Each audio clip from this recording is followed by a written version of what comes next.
भविष्य की भविष्यवाणी करने का सबसे अच्छा तरीका उसे बनाना है। ये शब्द भारतीय सेना के 2025 के सफर पर बिल्कुल सटीक बैठते हैं। नमस्कार। आज हम एक बहुत ही दिलचस्प और कह सकते हैं जरूरी विषय पर बात करने वाले हैं। साल 2025 में भारतीय सेना का मॉडर्नाइजेशन और ट्रांसफॉर्मेशन। 2023 में सेना ने एक बड़े मिशन की शुरुआत की थी, द डिकेड ऑफ ट्रांसफॉर्मेशन। इसका लक्ष्य था सेना को 10 साल में मतलब पूरी तरह से बदल देना, भविष्य के युद्धों के लिए तैयार करना। आज हम द प्रिंट में प्रकाशित एक लेख के आधार पर यह समझने की कोशिश करेंगे कि इस सफर के 2 साल बाद 2025 में ये बदलाव जमीन पर कैसा दिख रहा है।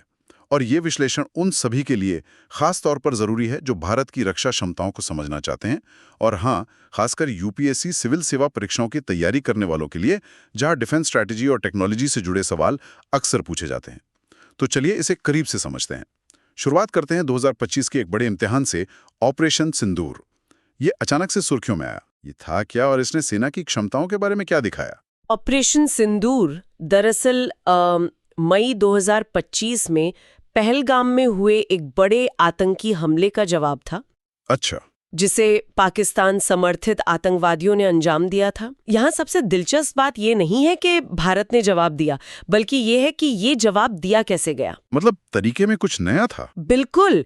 इस बार इसकी पूरी योजना और कमान सेना के हाथ में थी। ऑपरेशनल प्लानिंग सेना की मिलिट्री ऑपरेशंस ब्रांच ने की, और ये सिर्फ जवाबी हमले तक सीमित नहीं था। तो फिर इसमें और क्या शामिल था? इसमें पाकिस्तान की तरफ से होने वाले किसी भी पलटवार और एलओसी पर घुसपैठ की कोशिशों को नाकाम करने की भी पूरी तैयारी थी।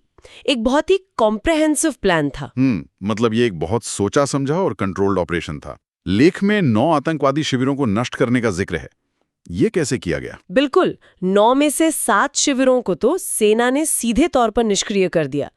लेकिन यहाँ असली कहानी टेक्नोलॉजी की है। टेक्नोलॉजी? हाँ, पाकिस्तान ने जवाबी कार्रवाई में तुर्की निर्मित सोंगार और वाईहा ड्रोन से हमारे सैन्य और नागरिक ठिकानों पर हमला करने की कोशिश की। अच्छा, वही ड्रोन जो काफी चर्चा में थे? हाँ, बिल्कुल उन्हीं ड्रोन से।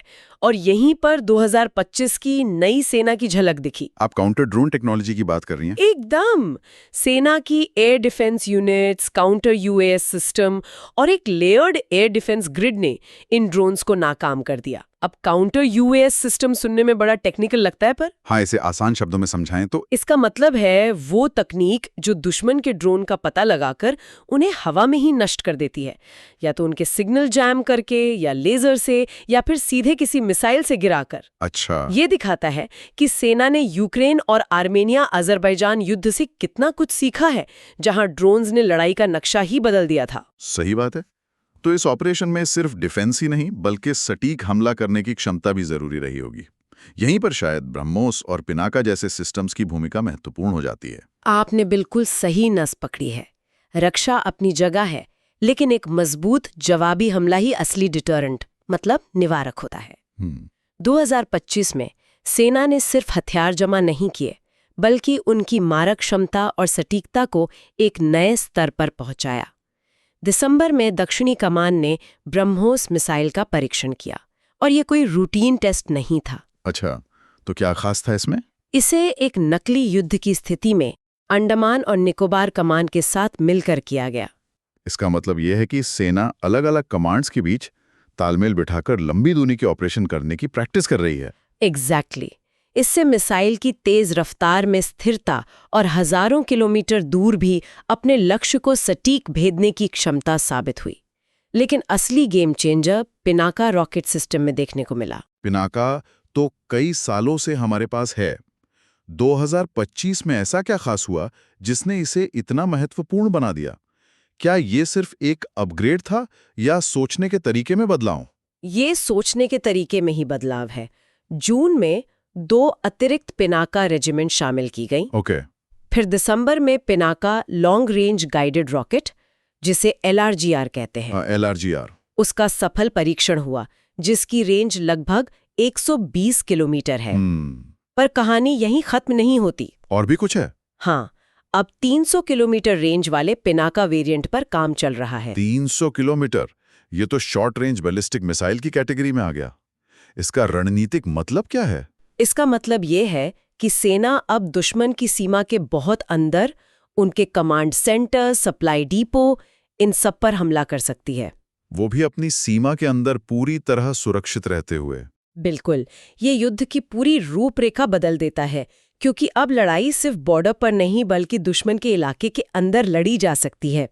ये सब सेना की सेंसर टू शूटर साइकिल को तेज करने की रणनीति का हिस्सा है। सेंसर टू शूटर साइकिल यानी खुफिया जानकारी सेंसर मिलने और उस पर कार्रवाई शूटर करने के बीच के समय को कम करना। एकदम। और जब ये समय मिनटों या सेकंडों में आ जाता है तो दुश्मन को प्रतिक्रिया का मौका ही नहीं मिलता। लेकिन एक सवाल है, जब फैसले इतनी तेजी से लिए जाएंगे तो गलती की गुंजाइश कितनी होगी? ये एक बड़ा नैतिक और रणनीतिक सवाल भी तो है ना? बिल्कुल है, और इस पर दुनिया भर की सेनाएं विचार कर रही हैं। स्पीड और एक्यूरेसी के बीच संतुलन बनाना एक बहुत बड़ी चुनौती है। ये तो हुई जमीन से मार करने की बात। हवाई ताकत में भी 2025 में एक बड़ा कदम उठाया गया। AH-640E अपाचे हेलीकॉप्टरों के शामिल होने से काफी समय से इसका इंतजार था। हाँ, 2020 में हुई डील के बाद काफी देरी हुई, लेकिन 2025 में आखिरकार 6 अपाची हेलीकॉप्टर सेना को मिले।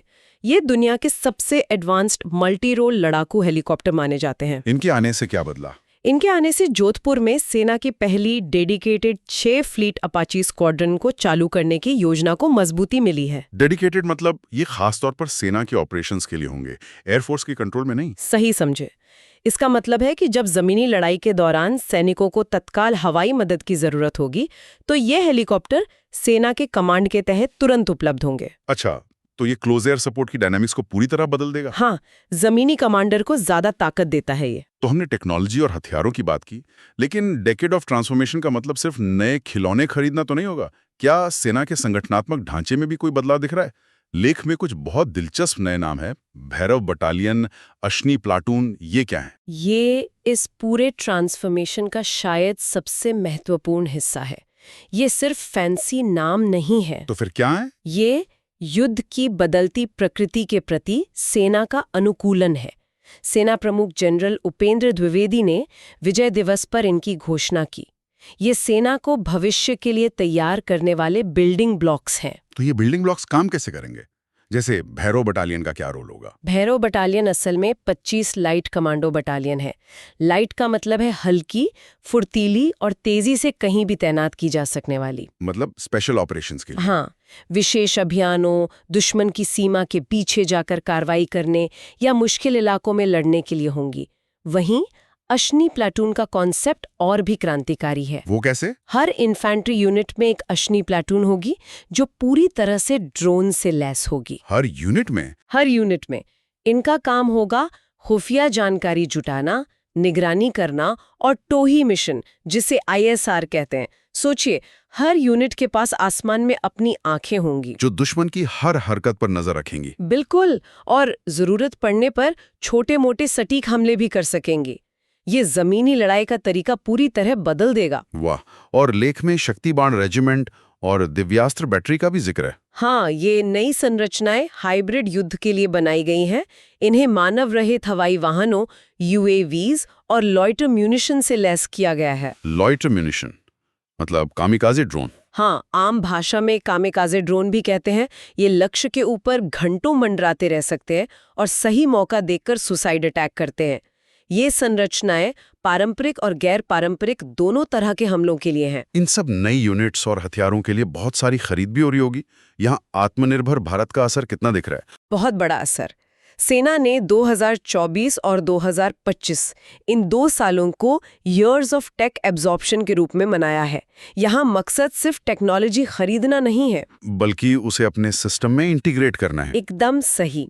और आत्मनिर्भरता का सबसे बड़ा सबूत ये है कि सेना ने अपने गोला बारूद में 91% स्वदेशीकरण हासिल किया। 91%? ये तो बहुत बड़ा आंकड़ा है।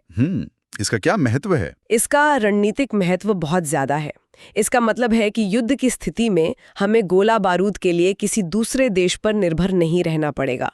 सप्लाई चेन हमारे अपने कंट्रोल में होगी। ये तो स्ट्रैटेजिक ऑटोनॉमी की दिशा में बहुत बड़ा कदम है। बिल्कुल। और ड्रोन्स के मामले में आत्मनिर्भरता कैसी है? हमने अश्नी प्लाटून की बात की, मतलब हमें बहुत बड़ी संख्या में ड्रोन्स चाहिए होंगे। हाँ, और इस पर सेना ने बहुत फोकस किया है।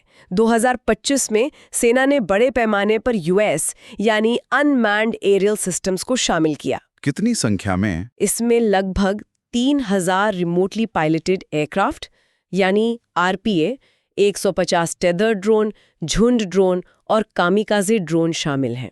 वाह, 3000 से ज्यादा ड्रोन, ये तो सोचने में भी कमाल लगता है। बिल्कुल, और ये सिर्फ संख्या की बात नहीं है।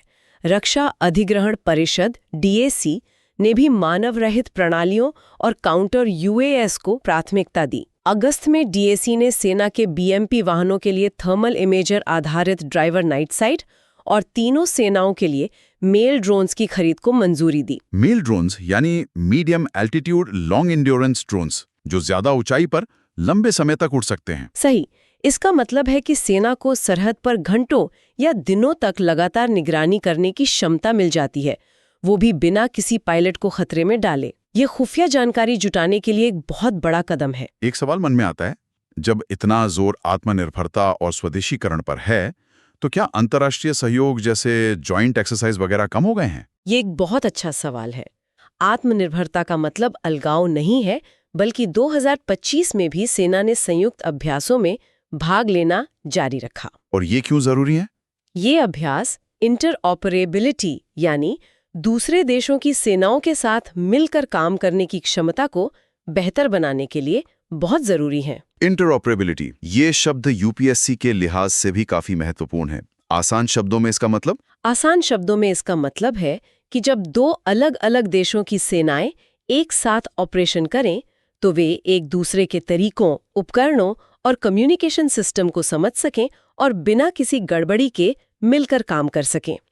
ये क्षेत्रीय साझेदारी का भी एक अहम हिस्सा है। लेख में कुछ प्रमुख अभ्यासों का जिक्र भी है। हाँ, जैसे सितंबर में अमेरिका के साथ अलास्का की कड़ाके की ठंड में युद्धाभ्यास, नवंबर में ब्रिटेन के साथ राजस्थान के रेगिस्तान में अजय वॉरियर 25 और दिसंबर में यूएई के साथ अबू धाबी में डेजर्ट साइक्लोन 2। मतलब हर तरह के माहौल में अभ्यास? हाँ, ये अभ्यास सेना को अलग अलग इलाकों, मौसम और अलग अलग सेनाओं की कार्य प्रणाली को समझने का मौका देते हैं, जो भविष्य की किसी भी संयुक्त कार्यवाही के लिए बेहद जरूरी है। तो अगर हम इस पूरी चर्चा को समेटें, तो 2025 का साल भारतीय सेना के लिए कैसा रहा? ऐसा लगता है कि ये सिर्फ नए हथियार खरीदने का साल नहीं था। बिल्कुल नहीं, ये सोच, संरचना और रणनीति में एक गहरे बदलाव का साल था। अगर हम इसे बड़े परिप्रेक्ष्य से देखें, तो ये सारे बदलाव एक ऐसी सेना बनाने की दिशा में हैं जो भविष्य के किसी भी संघर्ष के लिए तैयार हो, चाहे वो पारंपरिक हो, हाइब्रिड हो या पूरी तरह से तकनीक पर आधारित हो। और टेक्नोलॉजी का इंटीग्रेशन और आत्मनिर्भरता इसके मूल में है। बिल्कुल। द प्रिंट का ये लेख दिखाता है कि सेना सिर्फ भविष्य के बारे में बात नहीं कर रही, बल्कि उसे बनाने के लिए ठोस और सोचे समझे कदम उठा रही है। और हमारे सुनने वालों के लिए, खासकर जो यूपीएससी की तैयारी कर रहे हैं, उनके लिए एक बेहतरीन केस स्टडी है कि कैसे एक बड़ी संस्था खुद को बदलती दुनिया के हिसाब से ढालती है। और जाते जाते एक विचार, हमने सेंसर टू शूटर साइकिल को तेज करने की बात की। सोचने वाली बात यह है कि जब सूचना इकट्ठा करने और उस पर कार्रवाई करने के बीच का समय लगभग शून्य हो जाएगा, तो भविष्य के युद्ध का नैतिक और रणनीतिक परिदृश्य कैसा दिखेगा? ये एक बहुत बड़ा सवाल है। हाँ, जब फैसले आर्टिफिशियल इंटेलिजेंस की मदद से सेकंडों में लेने होंगे, तो मानवीय विवेक की क्या भूमिका रह जाएगी? आज की इस गहरी और जानकारी भरी चर्चा के लिए धन्यवाद। शुक्रिया। अगर ये विश्लेषण आपको उपयोगी लगा हो, तो इसे लाइक और सब्सक्राइब करना ना भूलें। इस विषय पर आपके कोई प्रश्न या विचार हो, तो कमेंट्स में हमें जरूर बताएं। हम जवाब देने की पूरी कोशिश करेंगे।